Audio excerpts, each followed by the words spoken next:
Good afternoon. Thank you so much for being here at Intersections. I'm Connie Ryan. I'm the Executive Director of Interfaith Alliance of Iowa. I'm really glad to have you in the room and those who are watching online as well. We are delighted to always have Intersections in Cedar Rapids, and we've been doing this for, I never remember to look, but I don't know, 12 years maybe? You think not that long, 10, 12 years? I don't know. I need to look that up.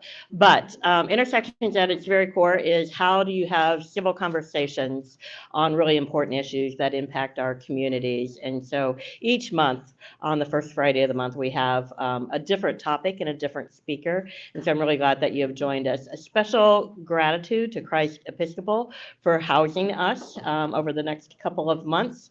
Normally we have been at First Presbyterian Church, and they had some really awful water damage, and our hearts go out to them and as they are dealing with those issues, but are grateful to Charles Crowley and Libby Slappy for organizing and helping us get connected to Christ Episcopal, and for the church here to house us today and the next couple of months. So thank you so much.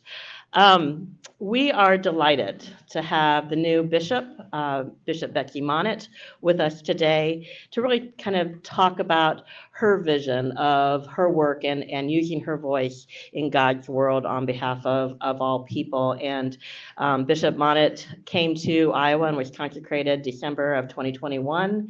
And we are just grateful for her coming to Cedar Rapids from Des Moines and spending time with us and sharing her thoughts. And so if you will help me to welcome Bishop.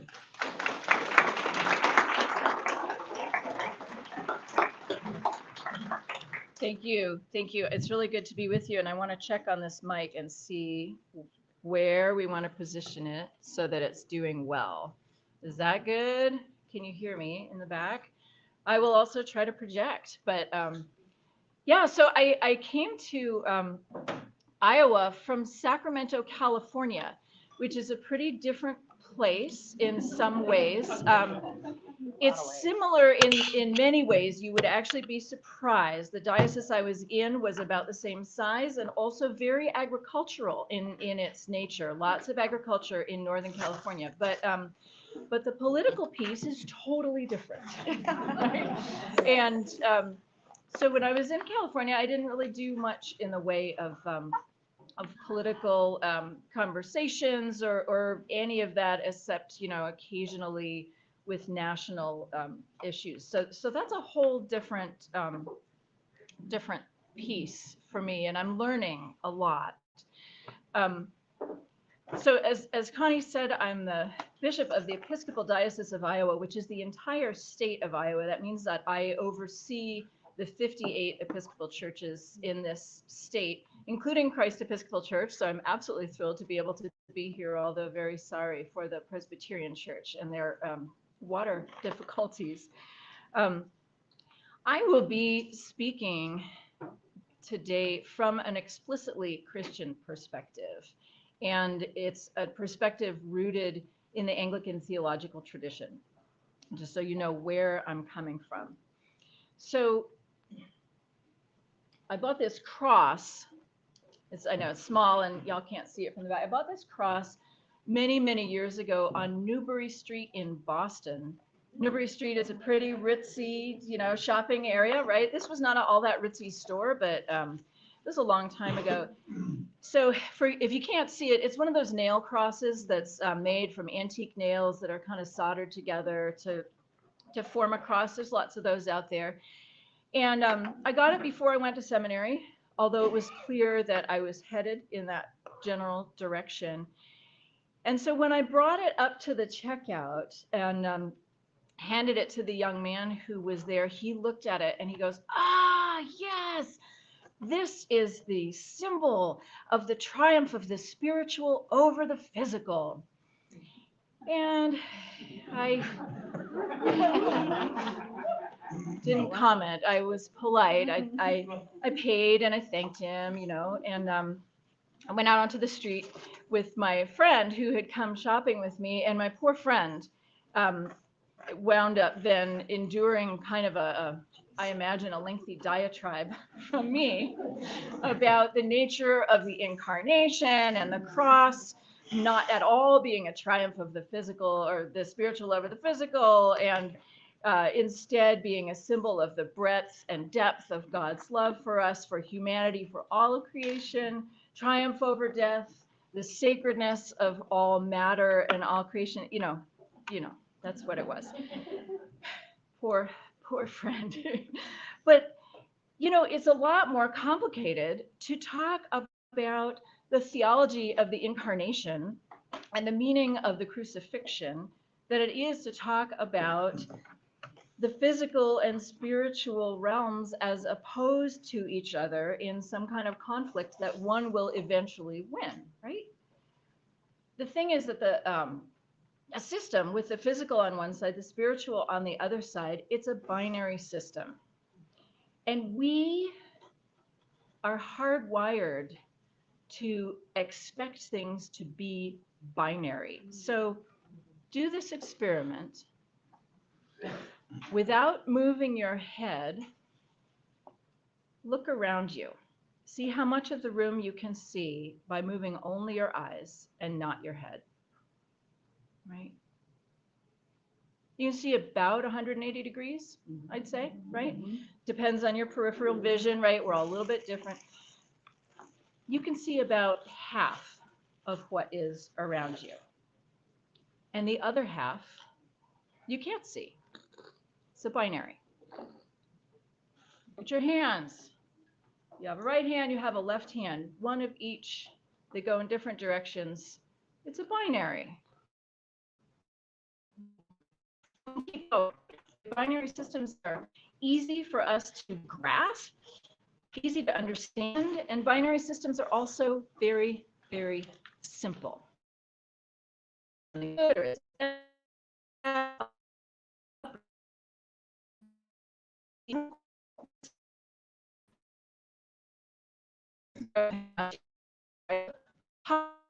Right, but we know that sometimes we aren't cold, and we aren't those.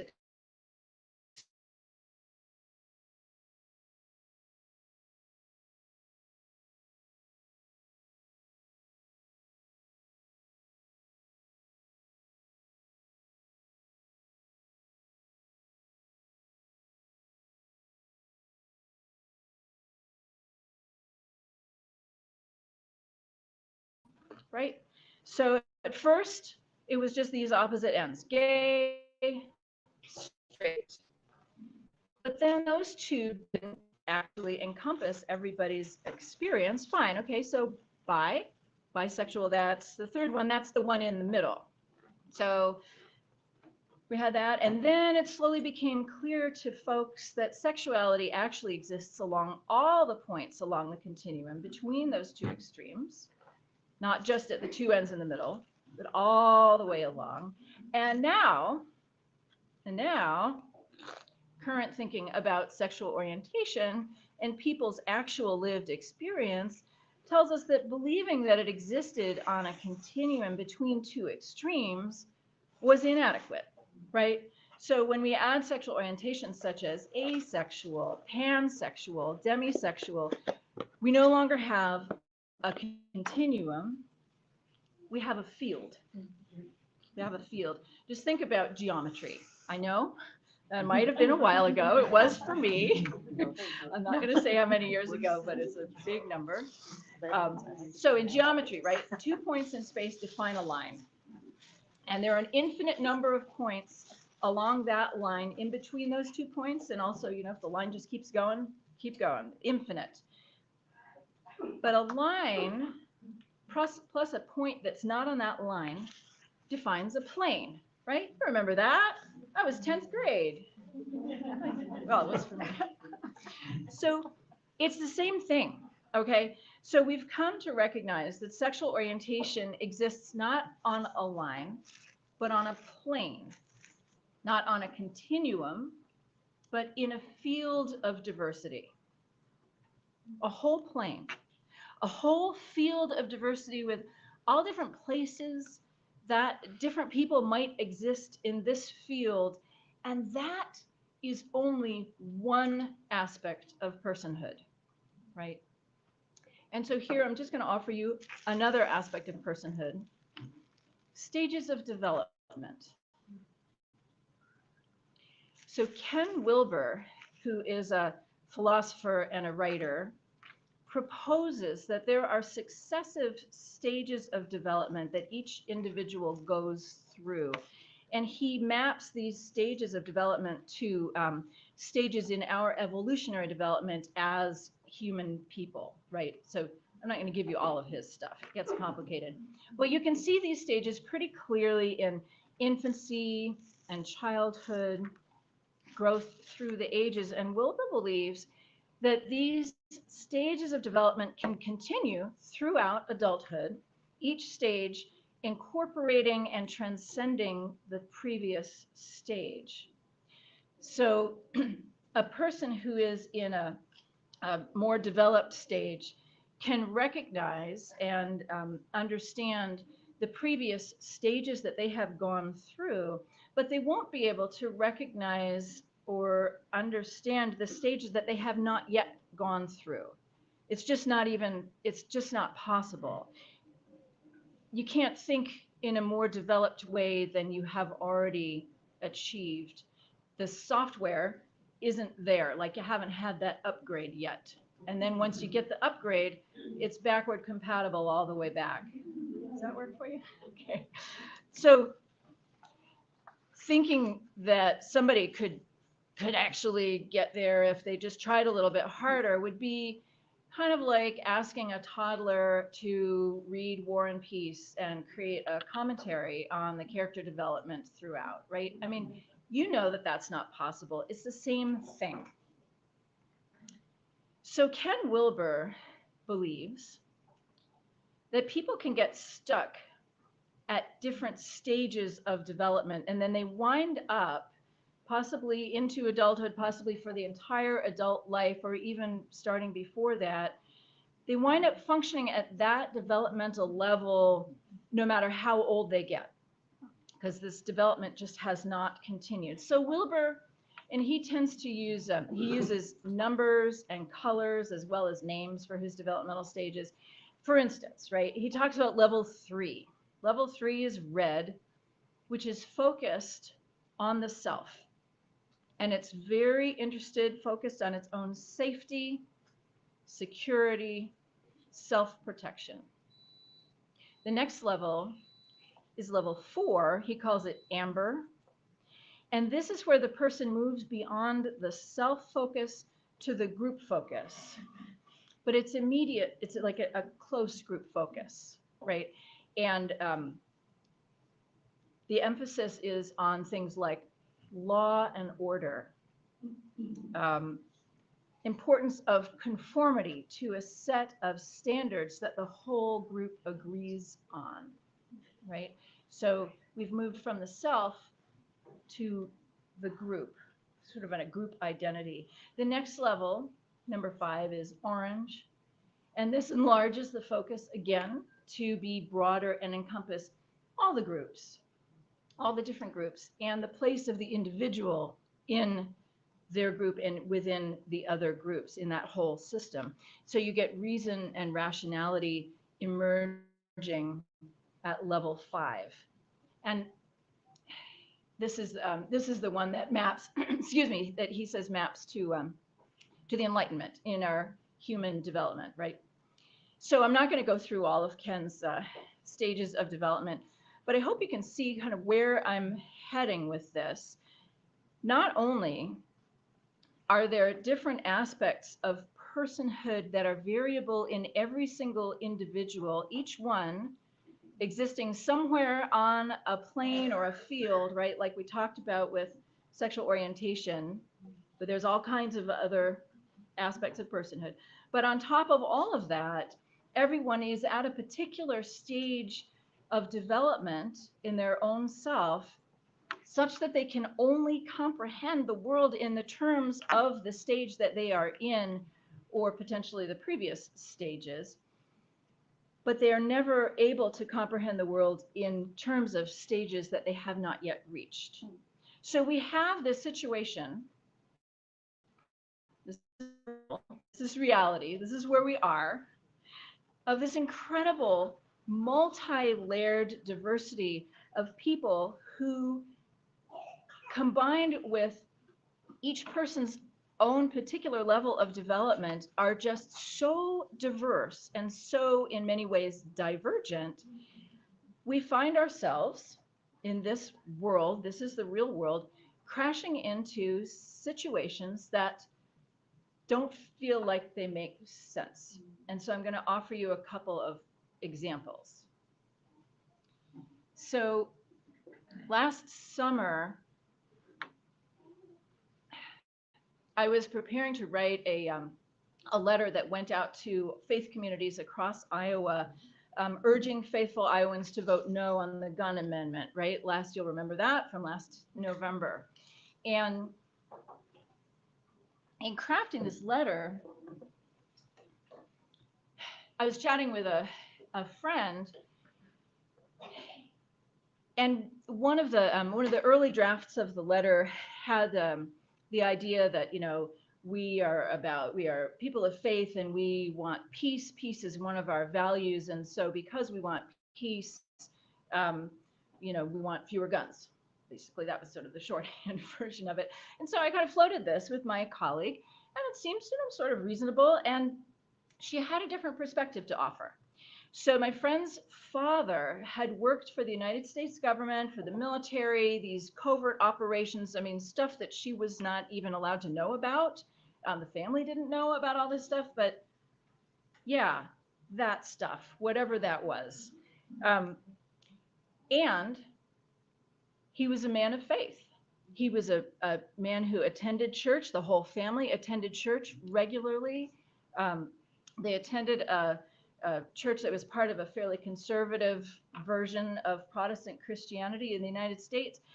As a Christian, peace was one of his important values. He held that as an important value. And he saw his work as supporting peace. This is the idea of peace through strength, right? Peace through superior firepower, peace through arranging things so that you've got peace. If I were to talk to him about the importance of peace being a reason for passing laws that would restrict gun ownership, that wouldn't make any sense to him, right? Or here's another example. This one is much more recent. Last week, I received a letter in the form of an email from Senator Chuck Grassley. You might have gotten this one too. He was responding to my email to him. I had reached out to him to ask him to support the Equality Act, which you're probably familiar with. That's the one that would add the categories of sex, sexual orientation, and gender identity to the 1964 Civil Rights Act, right? So to create those as protected categories. I sent the email, right? I mean, I knew I wasn't going to change his mind, but you do what you do. You make your voice heard. So here's a quote from the letter that I got back from Senator Grassley. Here's what he said. I believe that everyone should be treated with dignity and respect, regardless of race, sex, gender identity, religion, politics, you name it.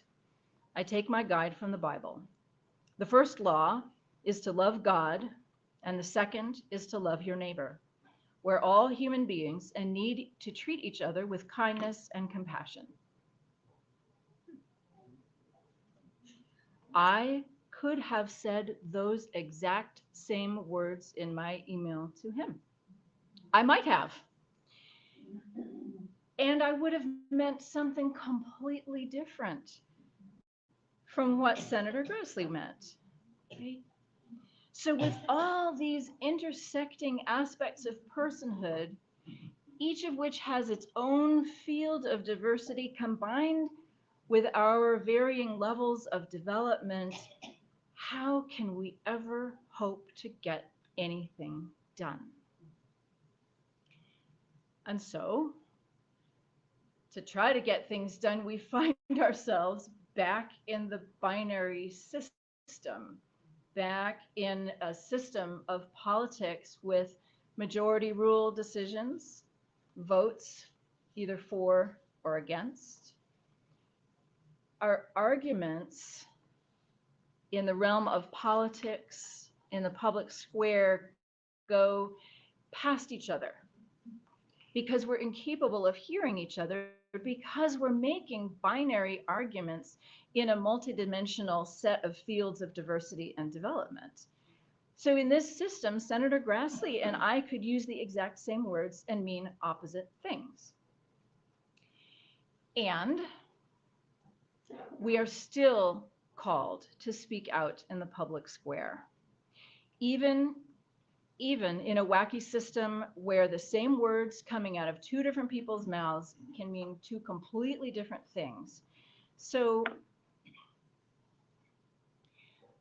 I take Jesus as my example.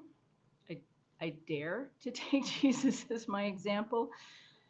Jesus, who spoke the word of God's love into the political system of his day. And of course, we know where that led. He was crucified for it. So Jesus didn't visibly change the political system that dominated during his lifetime, right? To the Roman Empire, the life, ministry, death of Jesus wasn't even a blip. But despite that, Jesus did wind up changing the world. So one thing that Senator Grassley and I agree on is that the first commandment is to love God, and the second is to love your neighbor. And what that means to me is that we are commanded to be in loving relationship with God and in that same kind of loving relationship with our neighbor. So we can talk about loving people that we don't know in sort of a generic way, you know, oh, I love all of humanity. But the real basis of this love, both for God and for our neighbor, has to be actual relationship. And the thing about relationship is that it changes both parties. Real relationship is transformational. That's true of a relationship with God, and it's true of a relationship with another person. Real agape relationship requires us to relate authentically and be open to being changed. And that can be scary. We may not want to be open to being changed. And the more superficial our relationships are, of course, the less likely they are to change us. And I have to admit, right, when I sent my email to Senator Grassley, I wasn't thinking about entering into a relationship with him in which I thought that I might be changed, right? I already knew what I thought. I was hoping that maybe yet one more email from a constituent about the Equality Act might someday become part of a pattern, that maybe he would notice, maybe it would lead him to reflect again on his position. But did you hear that? I was trying to act on the senator as an object. I was trying to change him, not to interact with him as another beloved child of God. I was functioning in a binary system. I was not open to being changed myself. I was neglecting the commandment to love my neighbor, in this case, Senator Grassley. Okay, and I'm not totally unrealistic. I recognize that I am not going to get the senator's attention long enough for him to, for us to engage in a mutual relationship of transformation and agape love, right? I get it. But I do think that it's helpful for those of us who speak out in the public square to be realistic about what it is that we think we're doing. it's useful to know what our goal is. So speaking out in the public square, it may be that our goal is to show solidarity with those whose cause we're supporting. That might be the important goal. Visible support for a cause can do real good in the world, even if it doesn't change any minds. Or we could be hoping to persuade people whose minds are not yet all the way made up. Or we could be speaking a challenge to those who have already come to a conclusion that's different from the one that we have come to. In any of these scenarios, right, it's best if the person or group that we're trying to reach, whoever that is able to hear and understand us even through those multidimensional fields of diversity and development that might separate us. So tailoring our communication so that we can be understood by the person or group that we want to reach is the very first beginning of loving our neighbor in that scenario. And there's something else, and I want to invite you here to just come along on a little experiment with me. Cynthia Bourgeault is a mystic, a theologian, a writer, and an Episcopal priest. We can claim her for what that's worth. And in her book, The Holy Trinity and the Law of Three, she writes about a dynamic that I can't help but think might be useful for us in this conversation. So Bourgeault writes that the law of three says that anything new that comes into existence is the result of three forces interacting. And the three forces are named affirming, denying, and reconciling. But it's not going to be helpful to get hung up on those names. The gist is that the affirming and denying forces exist in opposition to each other, kind of like that binary system, right, that we were talking about. And then the reconciling force is what comes along and shifts the first two just enough so that all three combine and create something new. If you want to think about it in terms of that plane, you'd be looking at 2 points and then something, the third thing that comes along and actually moves it into another dimension, right? Instead of two-dimensional, now that fourth, that thing, the new thing, is in that next dimension. So it's important, though, to recognize that the reconciling force isn't just combining the two, right? Like hot and cold together make warm. That's not where we're going. It's actually transforming them. And a couple of examples will be useful. A seed is the affirming force. The earth that it's planted in is the denying force. And the sun, with its light and warmth, is the reconciling force that transforms the earth and the seed into a sprout, in something new. Flour and water are affirming and denying forces that are transformed into something new by the heat of the oven that makes bread. There's a lot to this, okay? It's a whole book. We're not going to get there. But what you can see, right, is that what Bourgeault is calling forces aren't somehow intrinsically bad or good. They're just elements in a system that happen to interact in a particular way that then the system produces something new through their interaction, through that emphasis, through the effect of the reconciling force. So when we find ourselves at an impasse, we're stuck in a binary system where we might be on one end of the binary and we're pushing against the other end and it's pushing back against us. The law of three invites us to look for the reconciling force, that third force that pulls us out of the binary system and creates something new. So in this law of three, your opposition is not your enemy, but your opposition is an opportunity. The problem of this impasse can't be resolved simply by overcoming or eliminating your opposition, or by them eliminating you, which we also have to regard as a possibility, right? The only real solution can come through departing from this binary system and creating a field of possibility that can hold both opposing forces and facilitate their interaction in a new way. That's a lot.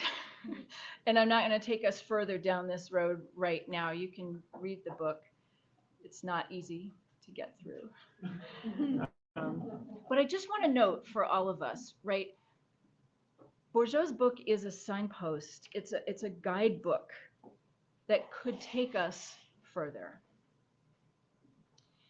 So, as a Christian, and since December of 2021, as a fairly public Christian, when I'm called to speak out in the public square in whatever format that might be, I'm called to do it grounded in the gospel, grounded in the life and death and resurrection of Jesus Christ, grounded in the love of God, in the love of neighbor. And what I can hope is that when I speak, there's some level of invitation into a genuine relationship. And in order to do that, I have to be aware of the multiple and intersecting dimensions of personhood and development that are present in anyone who will hear me. And I have to know what it is that I'm hoping to accomplish in speaking out. And I have to be willing to be changed. Jesus said to be sure to remove the log from your own eye before you try to take the speck out of your brother's eye.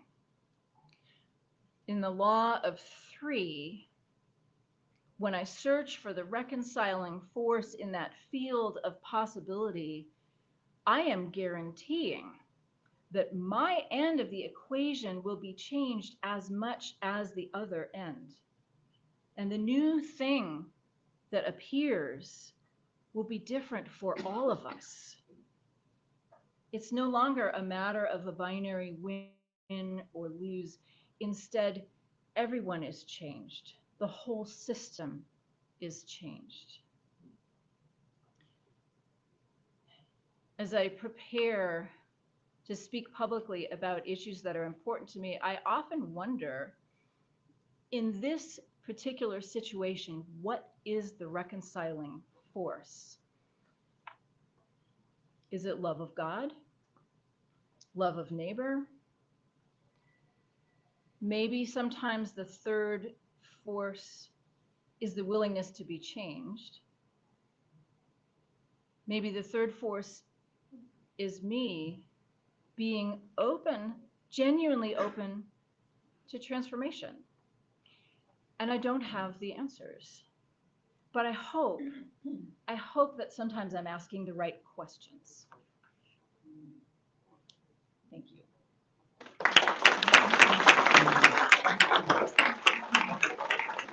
Very good. Thank you so much, Bishop.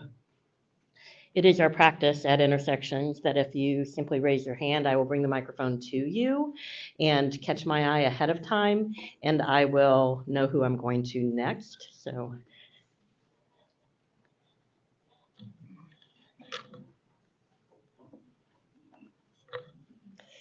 Hi, Bishop. Hi. I appreciate your explanation, and I really can relate to it. I do have a trans daughter, and I think I really understand your developmental spectrum and the plane.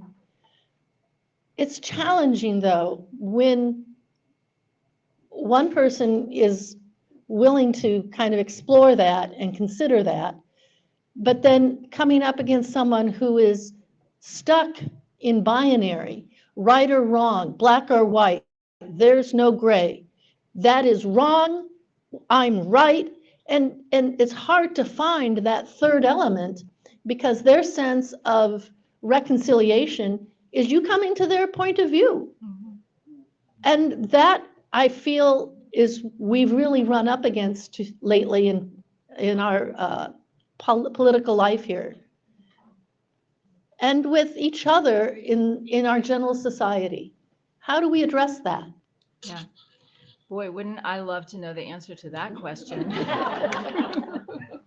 And you're absolutely right. And I've seen that same dynamic. I've seen it in the current situation. I've seen it in situations in the church. And it's really rough. And I honestly don't know. The hope that I have, the hope that I hold out, has to do with those stages of development. And I don't know how you create an environment in which somebody who's in one particular stage of development and kind of stuck and hasn't, in that binary, like you were just saying, has an invitation to step out and further grow. It's scary for that person because we're all scared of transformation. I think that this is one of the reasons that, when I was a parish priest, I would have said that this is the reason I do the work that I do, because our congregations and our houses of worship are places where people can come and grow and be transformed, not by the parish priest, but by God, right? By encounters with God. That is one of the primary reasons that we have houses of worship. I could go into a whole nother speech, but we don't have time for that. So I'm going to stop talking. But yeah, that's a hard question and a really important one for us.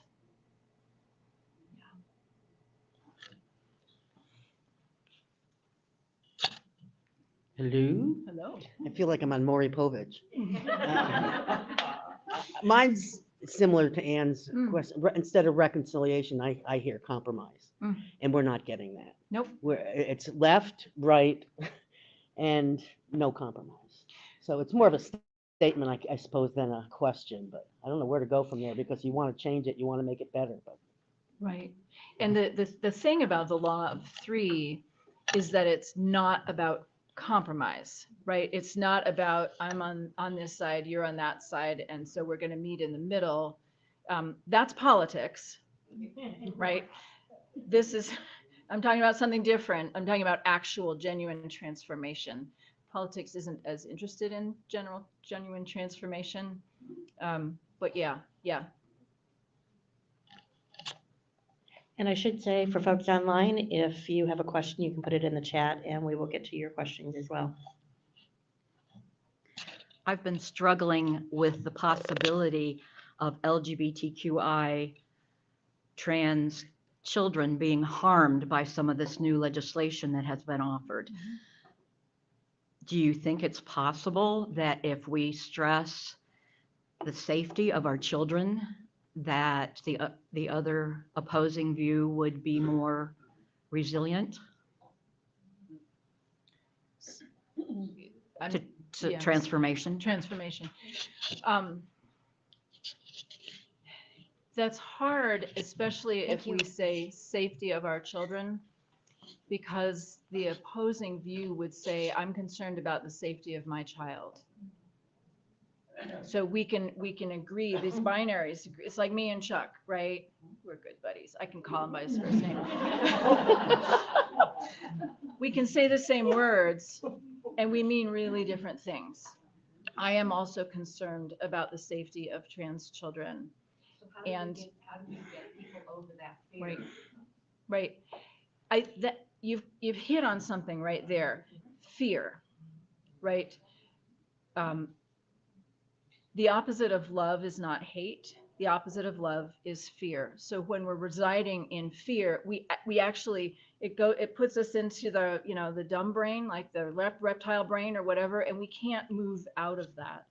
So how do we figure out how to step, all of us, not just you have to step out of your crazy brain, you know, into your smart brain where I am, like that's not getting us anywhere, right?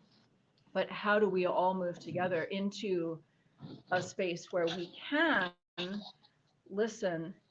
I want to hear if you're afraid for your child because your child might go into a bathroom with a trans child. I want to hear about that fear, right? And like, let's listen to what that is. And then that's where we move just a little tiny bit into actual genuine relationship.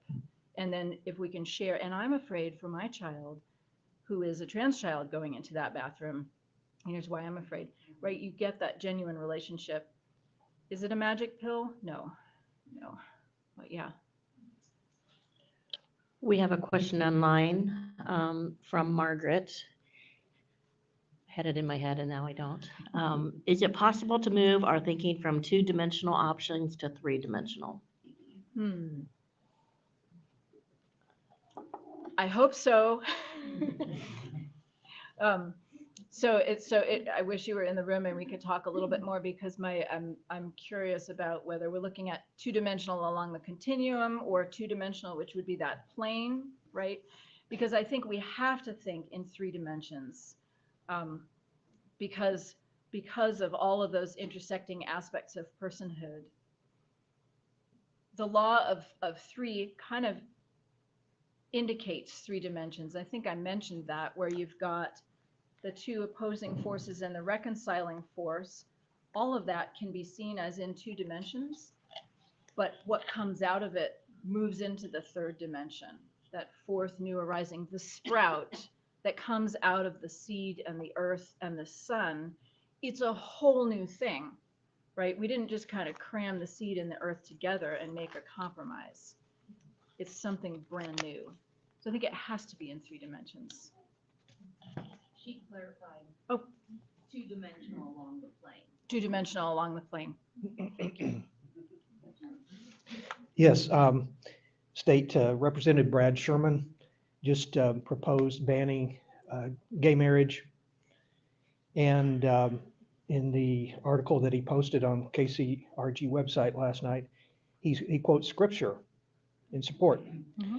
And so I think what we're seeing here is we're battling our brothers and sisters in Christ, and that's what it's coming down to. That it's coming from a theology, kind of a neo-fundamentalism, and they're interpreting the Bible in a certain way, and saying that theirs is the correct way. Anything else, and not to mention that there may be other religions that might have a say in this, because we're a Christian country. So anyway, what do we do when we're, this is really what I think the argument is about. Yeah. And so there's a piece of my brain that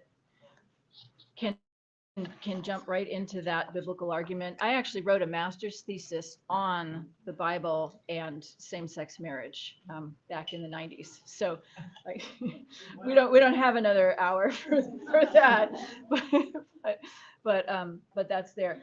But you're absolutely right? Here's the Bible. I can go verse for verse with somebody like that, but it's not helpful. And how do you interact with somebody who has no interest in interacting? Yeah. And I wonder if somewhere buried deep inside the theology, I wonder if there isn't somewhere a value of having authentic relationship. And I don't know, because I'm not coming from that ideology, from that theology. Resistance to transformation is real.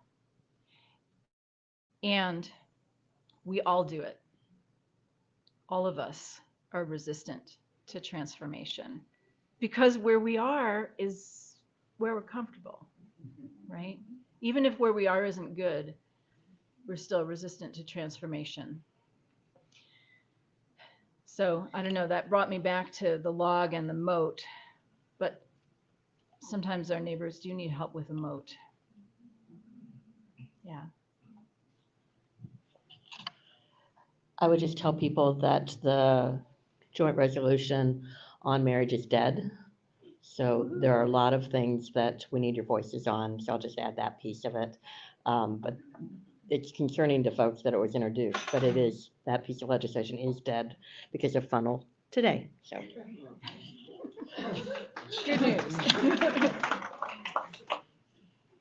I am valuing the idea of genuine engagement and openness to transformation and seeking that powerful third element, third element which is powerful in such a beneficent way. I'm also wondering whether while we do that and we think about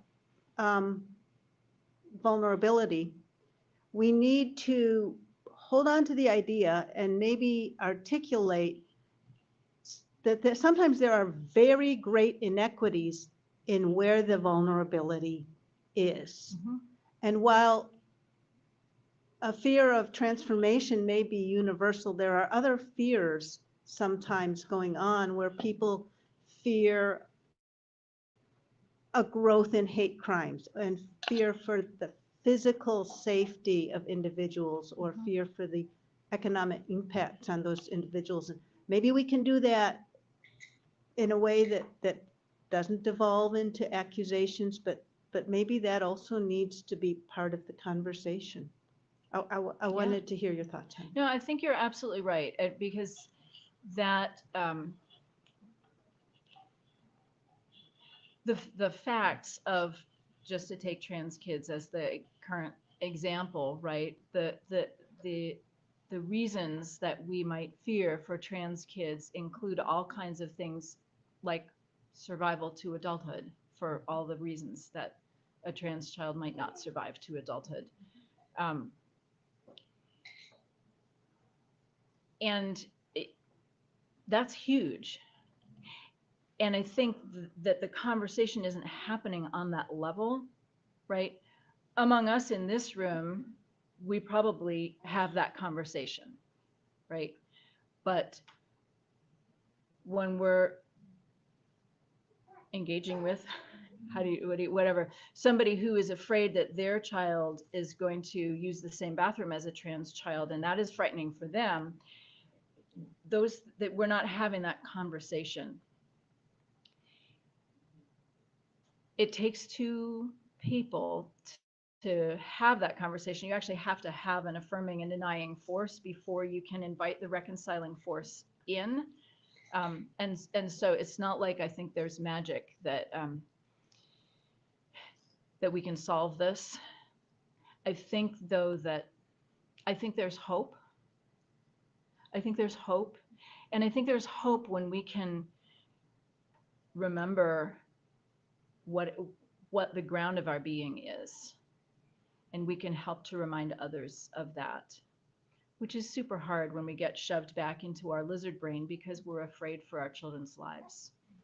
But if we can remember, I'm in this place that's really hard to think right now, then maybe I can moderate some of my communication so that it could possibly be heard, or find another time. Oh, I was just wondering if we got everything we wanted from our lawmakers, we might be pretty disappointed with the result. I kind of like the way they do it, because at one time we get more liberal lawmakers, then we get more conservative, and I think it makes us better, because we don't quite get what we want, but the lawmakers, we vote for the one that we thinks like we do, and but everybody thinks different. We all have a different outlook. I think the way the lawmakers are doing it is right, whether it's the same result I like or not, so it's my opinion.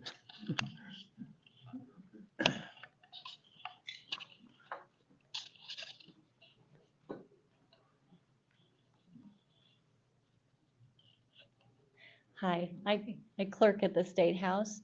So one of my duties is to help Art with emails. And I've noticed that the tenor of the emails, there is so much anger. He's getting emails with F words in them, and I've just never seen this before. And these are from Democrats. So my question to you is, how do you address that level of anger? Because when you get that angry, you're not going to listen regardless. Nobody's going to listen to anybody with that kind of anger. Are you noticing that increase in anger, and how do you address it? Yeah, that's a really interesting perspective, and thank you for sharing that. And I'm not a clerk at the State House, so I don't see it, but I look at the news and I do see that ratcheted up rhetoric and the level of anger, which is understandable. I mean, yes, we get scared, right? And scared. I'm a mom. The times I've been the angriest with my children have been when they've done something dangerous, right?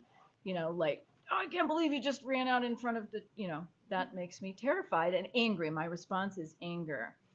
And that's a different thing, though, because what we're talking about here is adults who are sitting down at their computer and typing language that should not actually be directed at other human beings ever. And it doesn't help. When we're angry, we got all the ways that we have to deal with our anger. But when we communicate out of anger, we're ignoring the multifaceted planes of personhood and the developmental stages, and we're ignoring what it is that we're actually trying to accomplish. Now, if they send that email and what they're really trying to accomplish is them blowing off steam, well, they're doing it, and it's counterproductive, as you've noticed, right? On both sides. And I would never say that one side or the other side is perfectly well behaved, because we know that that's not the case. And I mean, even saying one side, the other side, right? We're stuck in that binary again. So the more we behave that way, we're just reinforcing that binary and making it harder to move out of it and to get into a place of listening, of any kind of relationship. Yeah. Hi, Bishop. Welcome back to Christ Episcopal Church. Rob Hogue, former retired state senator. Do you see the smile on my so face? Happy about that. In my experience in observing politics and participating in it, three things get people to change. Number one, you've talked about relationships. But there are other things that cause people to change. One is events. And a third thing is polling. Polling creates changes. And that's because there's a larger cultural change underway. And then the other thought I have in sort of thinking about what you've shared today is the transformational relationships that you envision, I think I think that's very accurate. But the problem is we have a political system that is increasingly a product of who has resources to message in 30 and 60-second sound bites on, right? So on the issue of trans kids, we had a candidate for governor run an ad that say, in Iowa, we still know the difference between boys and girls, right? And that tried to tap into that, and there wasn't a $100,000 or $500,000 ad campaign on the other side. So I'm just adding some other dimensions to what's difficult about this, because I often sit there, I do it less now than I did a year ago, but I often sit there and think, boy, somebody should do that. And then I think to myself, well, that would cost $250,000 and I can't do that. So that it's a real challenge. And so I wonder about how you find a way to equalize that without the church creating a political action committee. which I advise against. But there is that disparity in public conversation. And, all of us in this room fairly active. There are people fairly active on multiple sides of issues. But the majority, and maybe the vast majority of people, are casual observers of the political process. So that's a complication. I wonder if you have any kind of thoughts about not the personal relationship discussions, but the very public discussions about issues that take place. Yeah. I mean, aside from taking big money out of politics, which would be, my preferred way of doing it, that's hard because, it's a lot easier to soundbite a binary than it is to communicate nuance and complexity. And I don't know how we go about that, right? I mean, it's just like I didn't give the man behind the counter the diatribe about, the incarnation and God's unbelievable, amazing, incredible love. I just smiled and said, right, spiritual and physical, yeah, you got it, whatever. And there's sort of a similar piece. I wonder if, speaking about the public square, right? I wonder if there are opportunities that could be created in the public square where resources could be equal, right? Instead of like, here's the giant campaign and here's like me with my sign.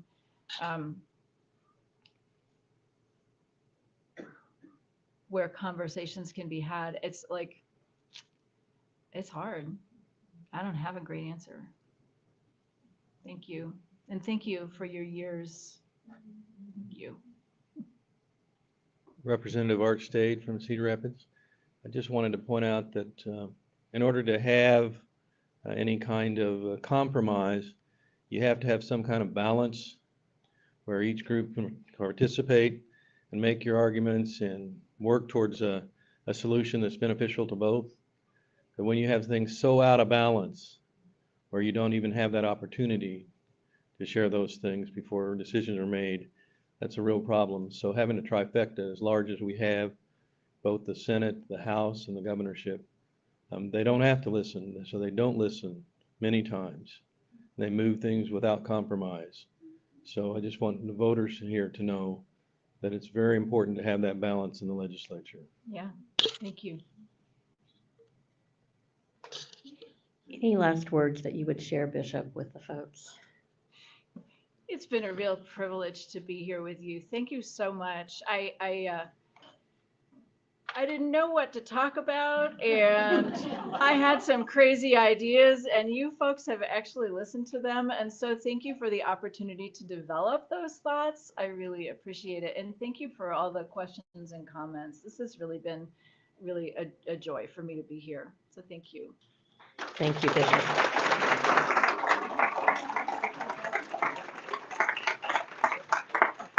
Thank you, Bishop Betsey Monnot. We are grateful for your time and your words and your wisdom and taking all of the questions. To former Senator Hoag's question about voices in the public square, I would encourage you to be part of Interfaith Alliance of Iowa. That is what we do. And so if you're not on our email list and not receiving our information and not engaging in that work, I would encourage you to do all of those things. To that end, we have a rally in Des Moines on Sunday. And if you're in the area, would love for you to join us. It is specifically on all of the anti-LGBTQ bad, horrible legislation, working in coalition with a number of organizations. And so that's at 2:00 in Des Moines at the Capitol on the West Steps. You can also watch it by live stream on the Interfaith Alliance of Iowa Facebook page if you're on Facebook. So we would encourage you to be part of that. But at the end of the day, what we need you to do is use your voice. And stand up to this legislation that is harmful and hurtful. So would encourage you to be engaged in that way as well. Again, thank you, Bishop. We very much appreciate your time. Thank you to those of you who are in the room and to those of you who are online. Intersections is the Nope, it's the first Friday of the month. At least I said intersections and not the lunch we have in Des Moines. But it's the first Friday of the month. Next month, we have Rachel Payne Caulfield, who's a professor at Drake University, and she will be talking about the courts. She is a national expert and a treasure to Iowa and a good friend. And so we'll be bringing her to intersections to talk about the courts and the attacks on the courts. And so I hope that you will return for that. And for now, thank you so much. Have a great weekend.